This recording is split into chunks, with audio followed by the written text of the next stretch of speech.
Guys, what's up? In this video I'm going to tell you how to set up fingerprint in Galaxy A14 device. So for this guys, firstly just go to settings, scroll down and then tap to lock screen. Just tap on the lock screen and use a fingerprint. But first we have to set up the password for the fingerprint. So I'm using the pin password here. Continue, use anyway. Okay.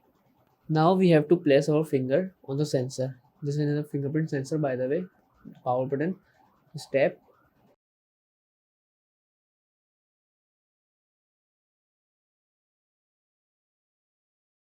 Okay. Click done. Done again. And now let's check. So that's how guys we can set up the fingerprint in Galaxy A14 device. So that is it guys about the video. If this video helps you, kindly like the video and follow us for more tips and tricks. See you guys in next video. Take care.